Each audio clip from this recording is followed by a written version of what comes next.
presença de todos, por estarmos juntos mais uma vez, nesse período de coronavírus, de pandemia, de quarentena.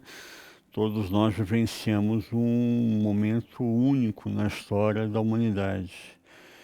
Eu queria que você soubesse que nós estamos em oração pela sua vida, pela sua casa, pela sua família. A diferença que nós temos hoje não é que nós não estamos juntos, nós estamos virtualmente juntos. A diferença entre o virtual, o contrário do virtual, é o presencial só. Nós não estamos presentes no mesmo ambiente, na mesma comunidade, no mesmo templo, adorando e louvando a Deus, mas nós estamos virtualmente na mesma visão, na mesma adoração, no mesmo louvor a Deus. Eu queria convidar você para estarmos juntos nesse momento em adoração, em oração, e que a palavra de Deus venha confortar ao meu e ao seu coração. Aliás, nesse momento em que vivemos angústias, dúvidas, perguntas mil estão na minha e na sua mente. Eu queria falar hoje com você sobre isso, sobre as dúvidas que estão surgindo no nosso coração. Dúvidas essas que são milhares. Ao longo da mensagem você vai estar acompanhando o que está acontecendo, as nossas redes sociais, e eu quero convidar você a convidar outras pessoas a estarmos juntos, adorando, louvando o nome do nosso Deus. Hoje, em especial, eu queria compartilhar com você um texto de João capítulo 11, do versículo 1 até o versículo 15. O Evangelho de João vem falar sobre a caminhada do Messias, e ele fala que nessa caminhada, os milagres que vão acontecendo a cada momento nessa caminhada, que Jesus decide sair de onde está em direção a Jerusalém, e ele vai dizendo que são sinais do que está acontecendo no contexto histórico, sociopolítico, sinais dizendo que o Messias está presente. E o texto do Evangelho de João, capítulo 11, versículo 1, diz assim: Ora, estava enfermo um homem chamado Lázaro, de Betânia, aldeia de Maria e de sua irmã Marta. E Maria, cujo irmão Lázaro se achava enfermo, era a mesma que ungiu o Senhor com bálsamo e lhe enxugou os pés com os seus cabelos. Mandaram, pois, as irmãs dizer a Jesus: Senhor, eis que está enfermo aquele que tu amas. Jesus, porém, ao ouvir isto, disse: Esta enfermidade não é para a morte, mas para a glória de Deus, para que o Filho de Deus seja glorificado por ela. Ora, Jesus amava a Marta e a sua irmã, Maria, e a Lázaro. Quando, pois, ouviu que estava enfermo, ficou ainda 2 dias no lugar onde se achava. Depois disso, disse ele aos discípulos: Vamos outra vez para a Judeia. Disseram-lhe eles: Rabi, ainda agora os judeus procuravam apedrejar-te, e voltas para lá. Havia um desejo já de matar a Jesus, porque ele estava se declarando ser o Messias através dos sinais messiânicos. Respondeu Jesus: Não são 12 as horas do dia? Se alguém andar de dia, não tropeça, porque vê a luz deste mundo. Mas se andar de noite, tropeça, porque nele não há luz. E tendo assim falado, acrescentou: Lázaro, o nosso amigo, dorme, mas vou despertá-lo do sono. Disseram-lhe, pois, os discípulos: Senhor, se dorme, ficará bom. É o sentimento que há no coração dos discípulos. Vai ficar bom, já está dormindo, está melhor. Mas Jesus falara da sua morte. Eles, porém, não entenderam que falava disso e falava do repouso do seu sono. Então Jesus lhe disse claramente: Lázaro morreu, e por vossa causa, folgo de que eu lá não estivesse, para que creais, mas vamos ter com ele. Jesus está falando com os discípulos, e os próprios discípulos estão tendo dificuldade nesse momento para entender o que Jesus está se referindo. Tem um ditado chinês que fala que o sábio aponta o dedo para a lua. O nécio fica olhando para o dedo do sábio. Infelizmente, as pessoas hoje estão confundindo o que está acontecendo, os eventos. São sinais.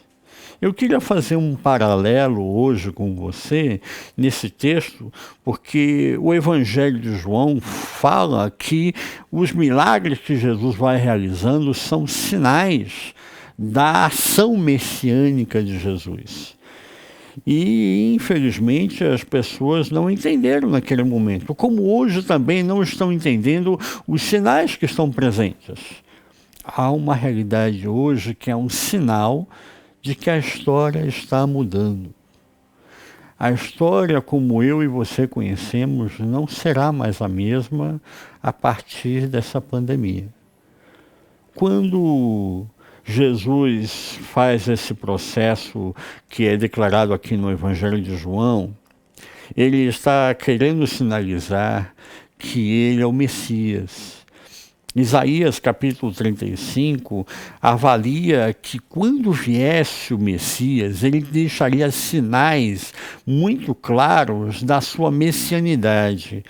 E ele disse nesse texto: os olhos dos cegos seriam abertos. Eu queria convidar você a abrir o seu olhar.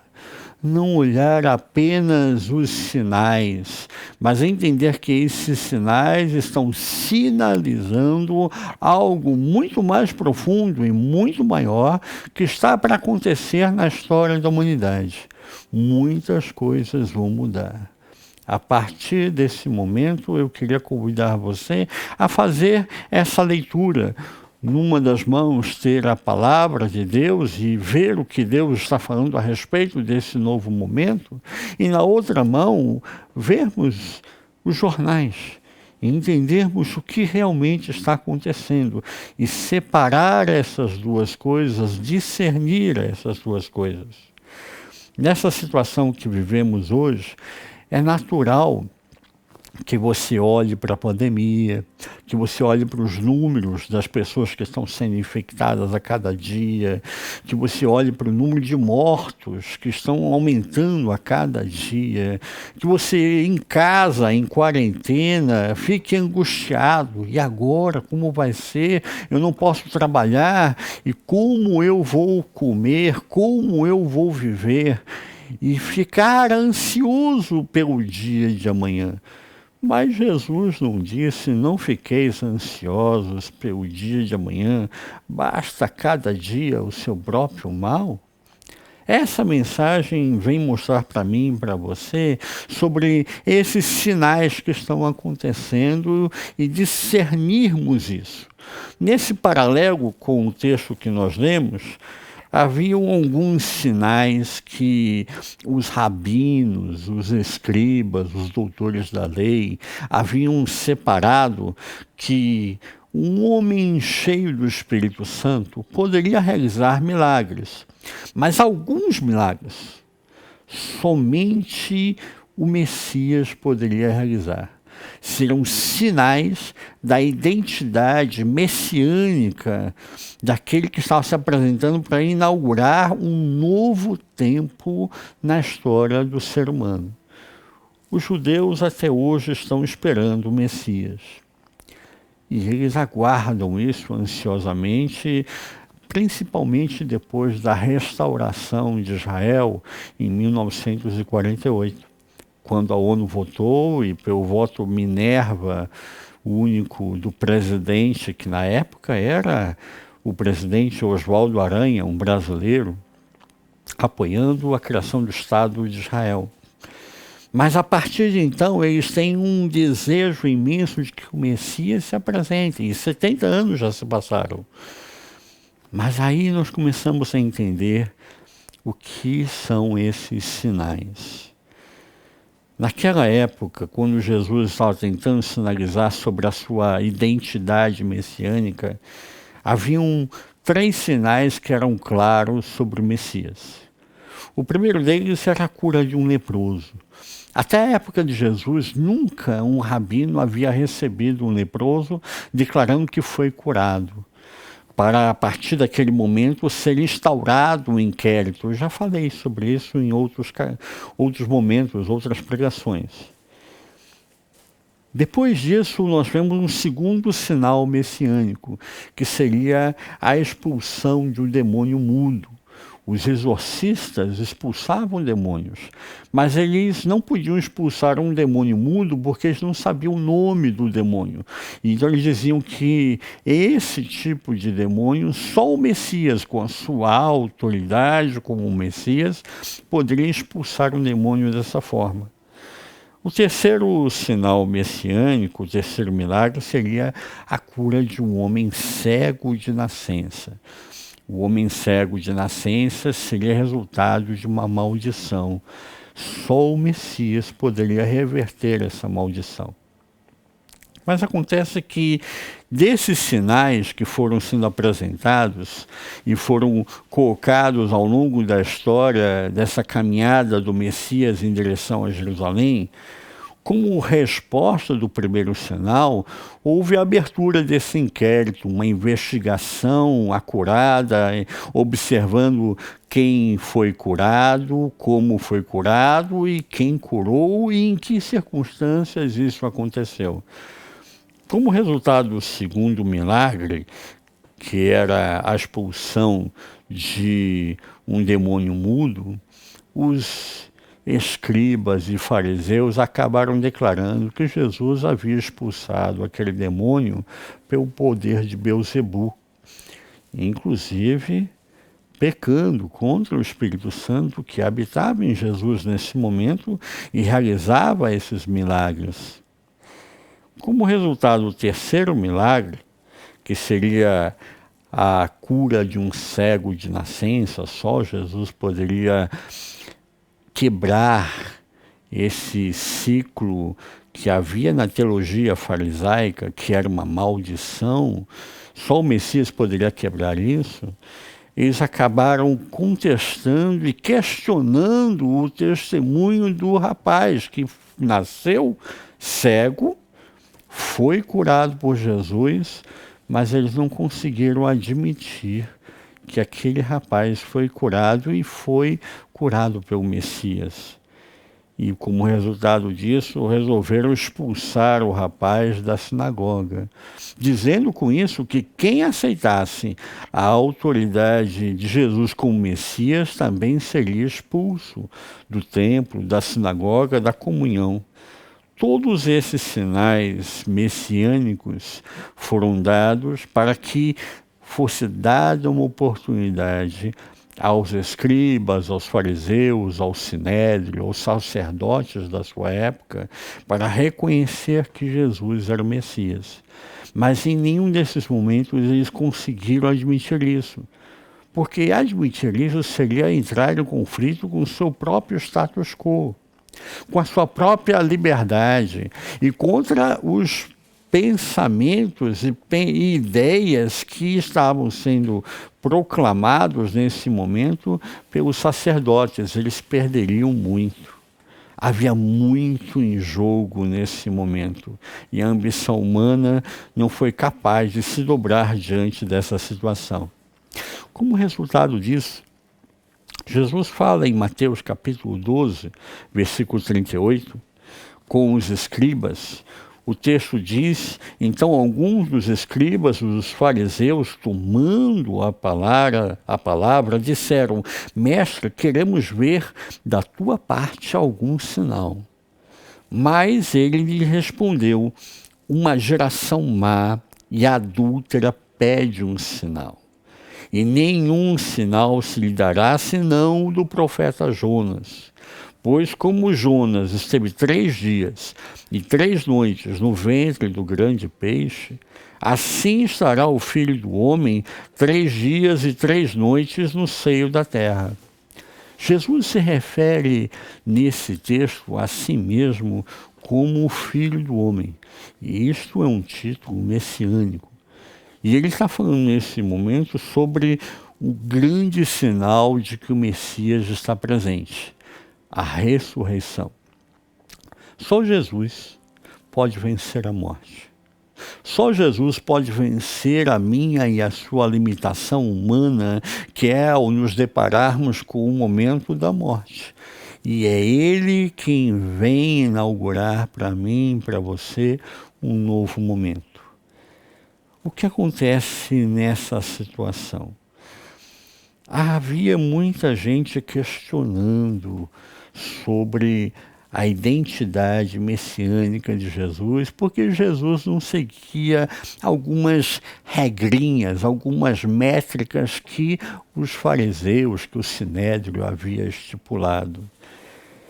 E a grande pergunta que pode ser colocada nesse momento é: por quê? Por que o milagre da ressurreição viria a definitivamente romper com tudo isso?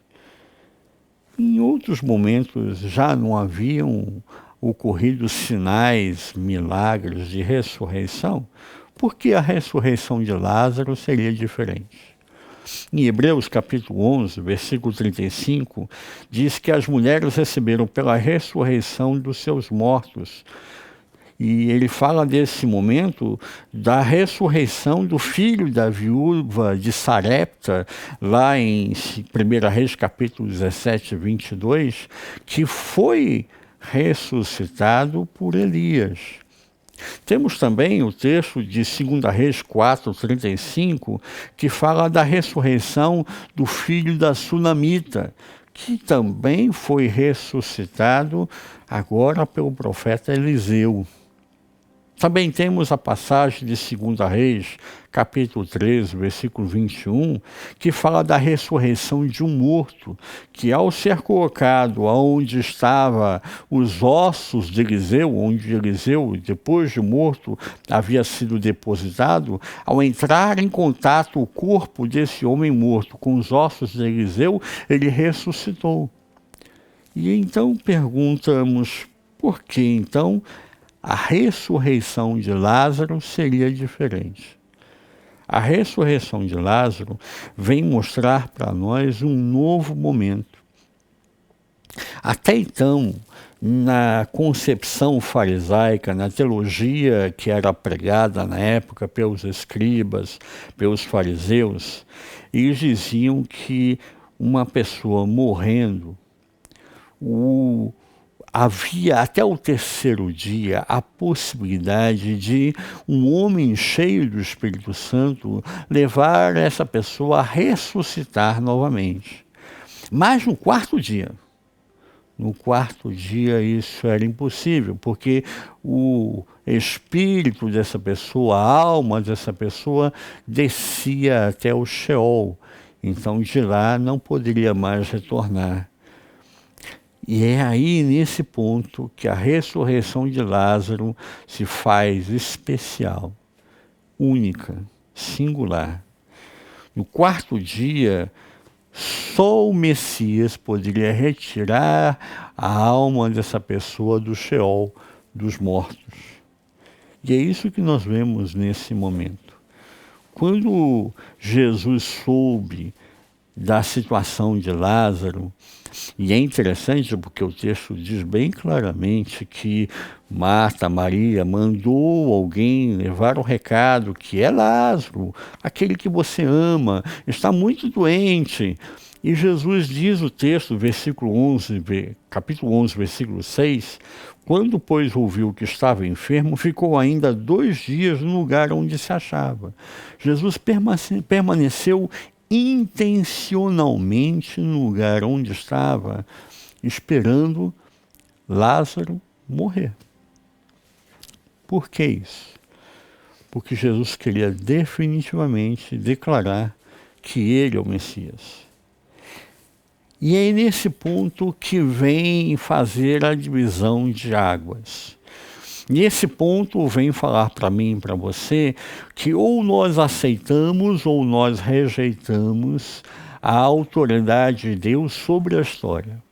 Há pessoas que acham que Deus criou o mundo, criou todas as coisas, deu autoridade ao homem para seguir o seu curso e deixou a coisa acontecer sozinha. Como diríamos no futebol, né? Deixou a bola rolar. A bola está em campo e vocês façam os gols aí presentes. Mas não é isso que diz a Bíblia para mim e para você. A palavra de Deus nos fala que Deus está presente na história do ser humano. Jesus retorna até a Judeia. Ele fala no texto que nós lemos, agora nós vamos retornar para a Judeia.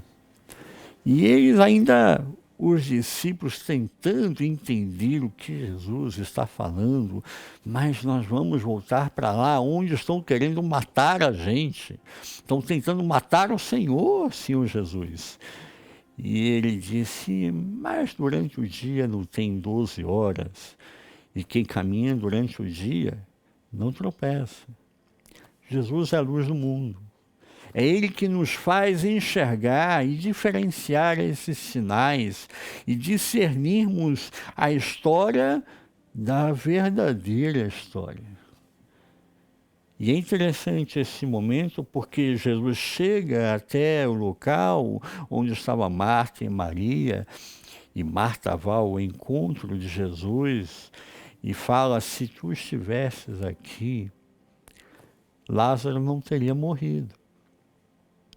Ela tem no seu coração a angústia das circunstâncias, a angústia de quem está vivendo um momento de separação, a angústia de alguém que está vivendo uma história que não está entendendo e tem dúvidas no seu coração. E Jesus fala para ele, Lázaro vai ressuscitar. E ela diz, eu sei que ele vai ressuscitar no último dia. Ela está se referindo à ressurreição do final dos tempos, onde todos serão levantados e estarão sendo colocados diante do Cristo, do Messias. Mas Jesus não estava falando do futuro. Jesus, naquele momento, estava falando do presente. E ele fala para ela, eu sou a ressurreição e a vida. Quem crê em mim jamais morrerá. Crês nisto, Marta? E ela diz, eu creio. Então ela vai em direção a Maria e as duas vão ao encontro de Jesus nesse processo. E acabam indo até o túmulo. Quando eles se aproximam do túmulo, você vê no texto que Jesus está emocionado com a situação. Jesus não estava distante deles geograficamente. O coração de Jesus estava com Lázaro, estava com Maria, estava com Marta, estava com as circunstâncias de dor, de morte, de luta pela vida que essa família passava. Assim como Jesus está comigo e com você nessas circunstâncias que estamos vivenciando nessa quarentena. Ele não está distante de mim, de você, mas Ele está presente. E o texto é muito lindo, vale a pena você ler ele com calma em casa e deixar que o Espírito Santo fale ao seu coração, porque Jesus chega ao local e fala, retira a pedra. Nós poderíamos questionar mais Jesus com toda essa autoridade que ele tem? Ele não poderia ter estalado os dedos e a pedra ter sido removida? Poderia. mas ele deixa o espaço para a minha e para a sua participação dentro daquilo que ele mesmo deseja realizar, o milagre, o sinal, a restauração. Ele quer que nós não sejamos passivos, mas sejamos ativos nesse processo. E o texto diz que ele fala: Lázaro, sai para fora. Alguns comentários bíblicos falam que se Jesus não tivesse falado Lázaro, e somente Lázaro, se ele tivesse dito sai para fora, todos os mortos teriam se ressuscitado. Mas nesse momento ele está dizendo Lázaro, somente Lázaro dessa vez, Lázaro sai para fora. E eu imagino a imagem de Lázaro saindo desse local. Quando eu estive em Israel, eu visitei esse local. E é muito interessante porque é uma escada feita na pedra, na rocha, é difícil a descida. Eu que sou grande, tive dificuldade de abaixar a cabeça, me abaixar. Eu imagino Lázaro todo enfaixado, tendo que sair desse local. Mas Jesus tinha que deixar o próprio Lázaro sair por si mesmo e mostrar que havia um milagre em curso. Havia uma ação diferenciada. E aqui nós começamos a perceber, então, que existe a aceitação ou a rejeição de tudo isso.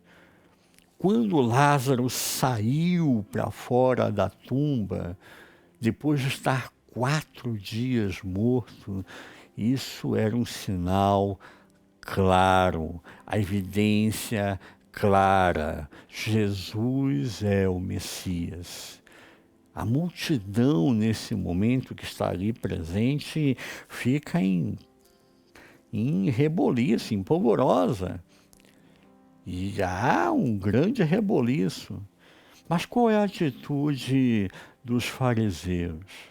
Qual é a atitude dos escribas? Qual é a atitude das autoridades que estão presentes ali? Reconhecem que definitivamente agora eu reconheço, Jesus é o Messias? Não. O texto de João capítulo 11, versículo 45 em diante diz: muitos, pois, dentre os judeus que tinham vindo visitar Maria e que tinham visto o que Jesus fizera, creram nele. Mas alguns deles foram ter com os fariseus e disseram-lhes o que Jesus tinha feito. Então os principais sacerdotes, os fariseus, reuniram o sinédrio e diziam: que faremos? Porquanto este homem vem operando muitos sinais. Se o deixarmos assim, todos crerão nele. E virão os romanos e nos tirarão tanto o nosso lugar como a nossa nação. Um deles, porém, chamado Caifás, que está nesse momento como no lugar do sumo sacerdote, disse-lhes: vós nada sabeis, nem considerais que vos convém que morra um só homem pelo povo, e que não pereça a nação toda. Ora, isto não disse ele por si mesmo, mas sendo o sumo sacerdote naquele ano, profetizou que Jesus havia de morrer pela nação. E não somente pela nação, mas também para congregar num só corpo os filhos de Deus que estão dispersos. Desde aquele dia, pois, tomavam conselho para o matarem. A partir desse momento, eles começam a procurar uma ocasião para pegar a Jesus em uma situação isolada e matar a Jesus. Eles não aceitam a Jesus, eles o rejeitam. Eu fico olhando para esse momento, que seria o grande momento de Israel, de ter admitido que o Messias está presente. A morte de Lázaro vem fazer um divisor de águas. Jesus já havia feito 3 milagres messiânicos, 3 sinais claros: a cura de um leproso, a expulsão de um surdo mudo, a cura de um cego de nascença, e agora a ressurreição de um morto já há 4 dias. Mas nenhum desses sinais foram suficientes para convencer aos fariseus. Como muita coisa acontece, fazendo um paralelo aqui, muitas coisas estão acontecendo ao nosso redor e não são suficientes para nos convencer de que nós estamos vivendo um novo momento. A história mudou. A partir dessa pandemia, nós vamos ter muitas coisas acontecendo, sinais estarão se cumprindo, porque há um calendário a ser cumprido. A vinda do Messias está presente. Mas Jesus, olhando para tudo isso, não desiste. Como ele nunca desistiu de mim e de você ao longo da história. Há 2000 anos, Jesus esteve presente e ele continua presente. Ele vai continuar sempre presente na nossa história. E é nisso que a gente começa a observar a mudança histórica que nós vemos nesse texto. Jesus sabia o coração das autoridades, que olham somente para si mesmo, que buscam as suas próprias vantagens. A arrogância humana sempre busca o seu bem-estar, o seu próprio bem-estar, nem que para isso tenha que sacrificar a outros. Nesse momento, Caifás decide que haveria de acontecer o sacrifício de Jesus para o bem deles próprios. Assim a gente vê acontecer na história. E Jesus, então, faz para mim um momento assim que é hilário, que é irônico, que vem mostrar o quão o ser humano ainda precisa ser trabalhado. Em Lucas capítulo 17, versículo 11 em diante, nós vemos Jesus diante de 10 leprosos. E diz o texto que ele, vendo os leprosos, disse-lhes: ide e mostrai-vos aos sacerdotes. E acontecendo que, indo eles, ficaram limpos. Aqueles que decidiram, o Sinédrio havia decidido que Jesus não era o Messias e que Jesus deveria morrer antes que o povo, mais gente, acreditasse em Jesus ser o Messias. Agora, de uma só vez, 10 sinais messiânicos, eles vão ter que lidar com 10 leprosos que foram curados. Para cada um desses leprosos, teria que ser aberto um inquérito.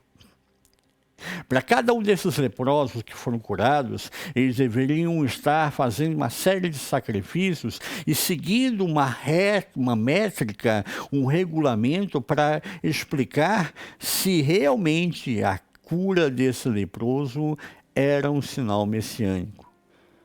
Jesus estava dizendo dessa forma que ele era o Messias e que, apesar de que as pessoas não querem enxergar que a história está mudando, que o curso da história mudou, que novas coisas acontecerão a partir de agora, porque o reino de Deus está presente, mesmo assim, ele resolve declarar: eu sou o Messias, eu tenho o curso da história nas minhas mãos.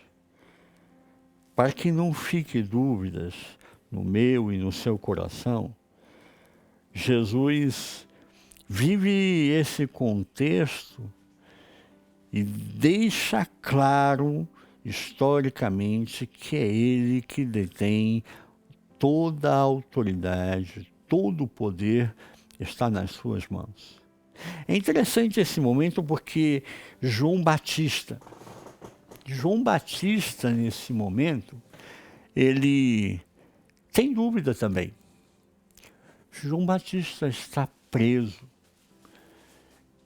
e ele sabe que daquele cárcere ele não vai sair mais. Ele vai dali caminhar para a morte.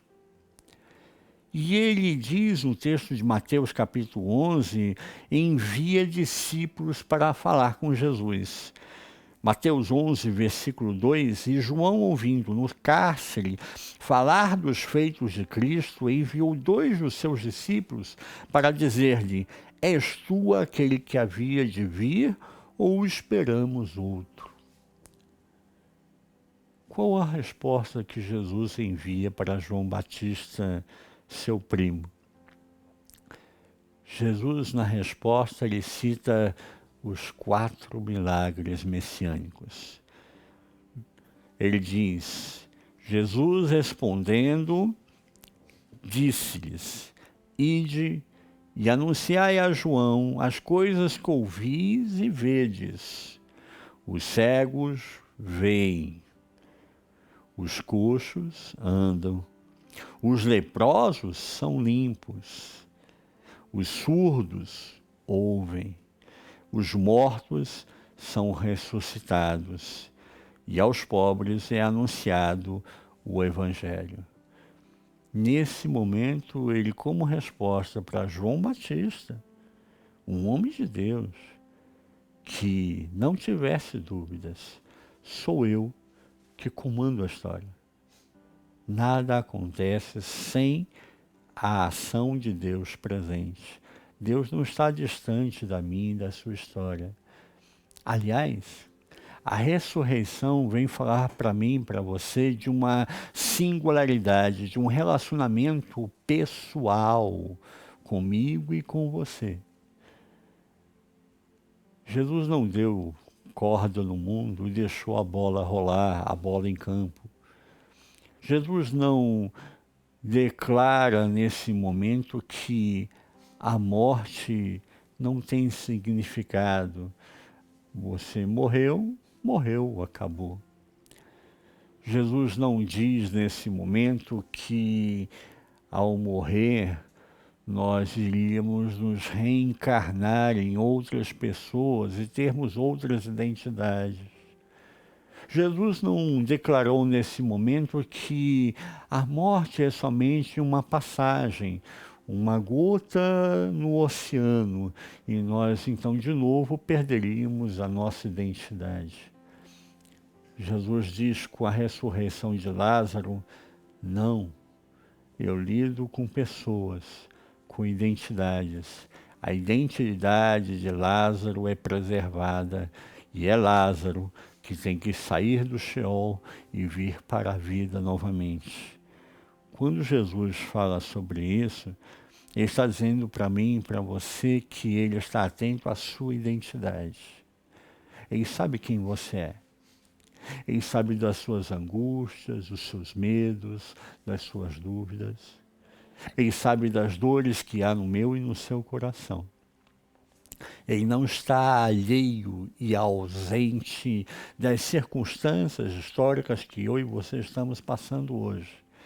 Pelo contrário, ele está bem presente. E é ele quem vai conduzir o curso dessa história. É ele quem vai dizer o momento certo de tudo isso mudar.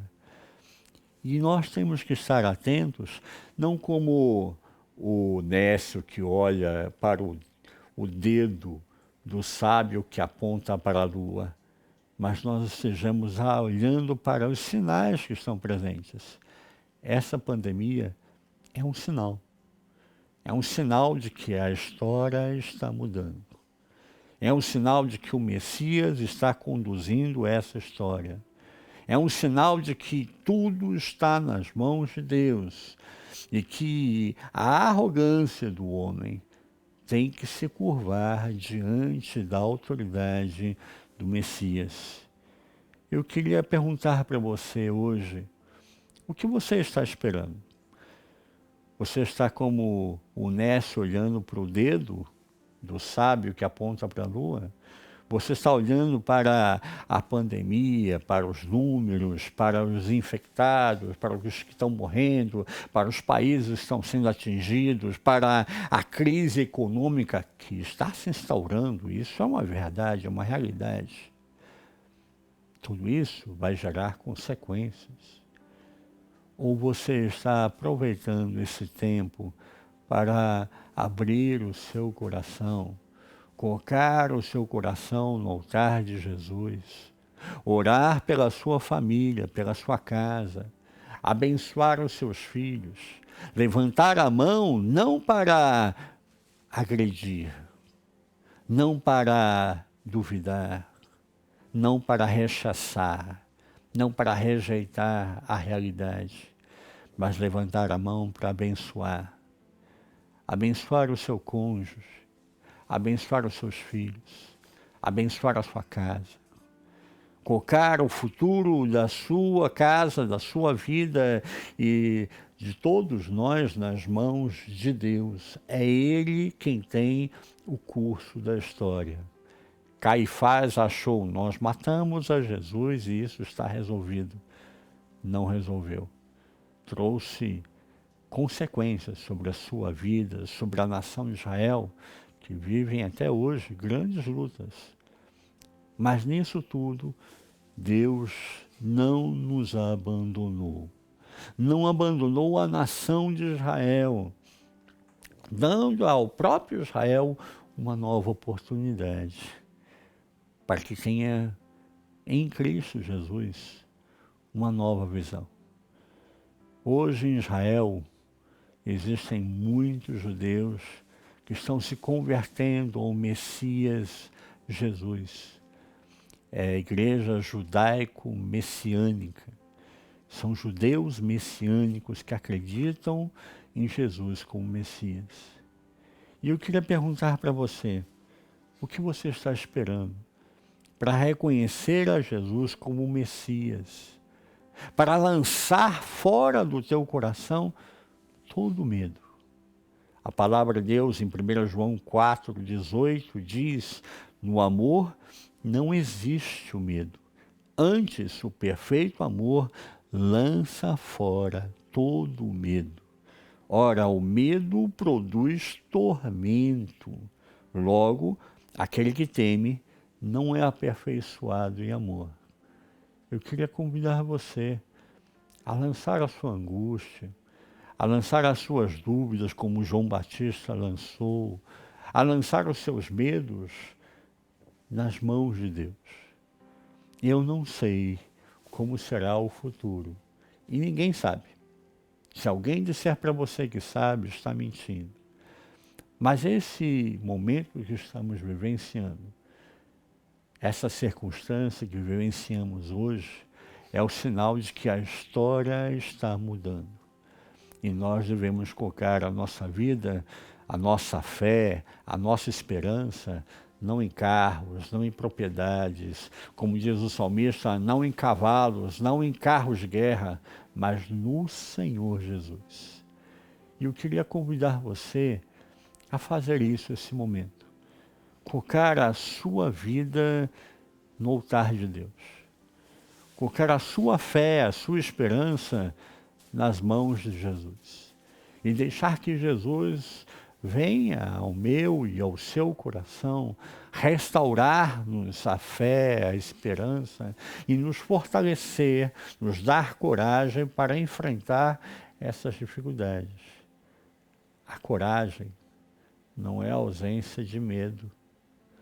A coragem é ter clareza de que há uma esperança maior do que a circunstância.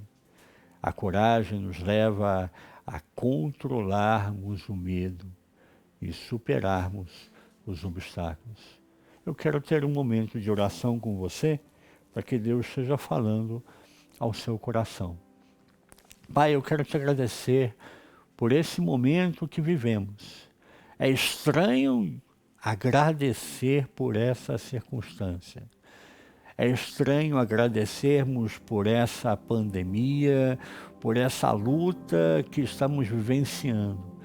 Normalmente nós somos ensinados a agradecer somente pelas coisas boas, somente por aquilo que de alguma forma vai levar a nossa caminhada a prosperar, a melhorar.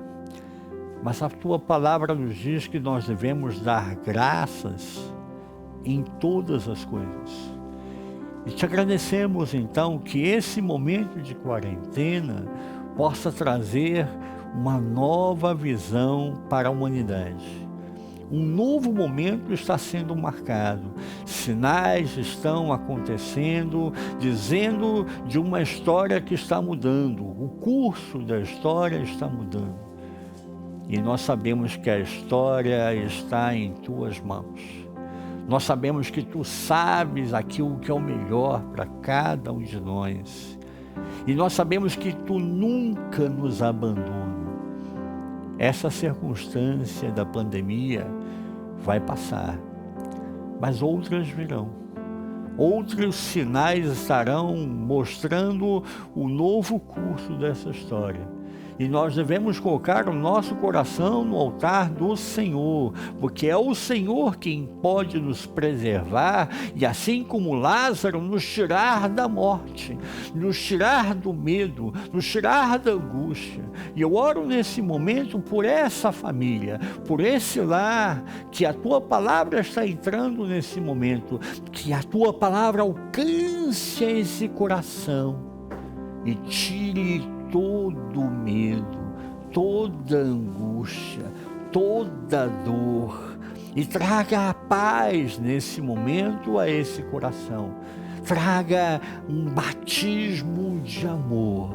Eu peço a Ti, Espírito Santo de Deus, consola a essa família.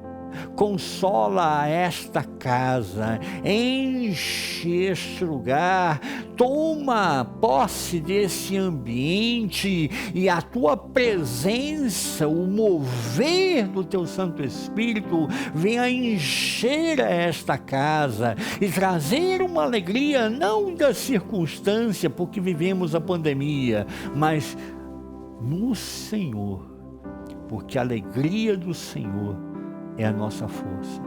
Que o teu Espírito Santo realize milagres nessas famílias que vivem momentos de pandemia.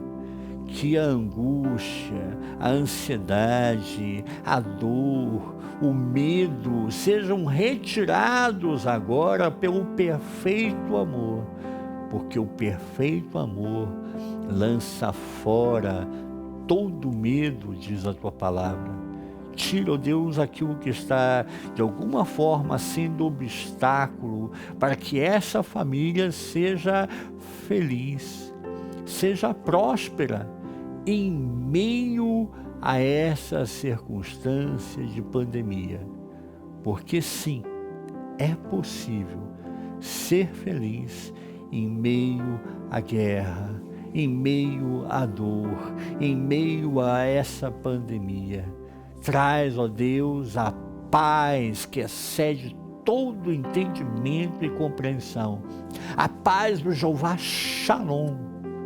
O Shalom de Deus encha a esta casa, a esta família em Cristo Jesus.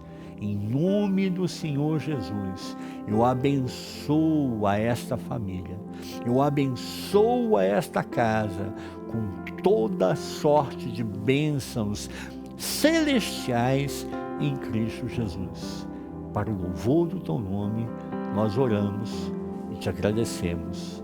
Amém. Quero dizer para você que Deus tem uma obra a realizar na sua vida, na sua casa.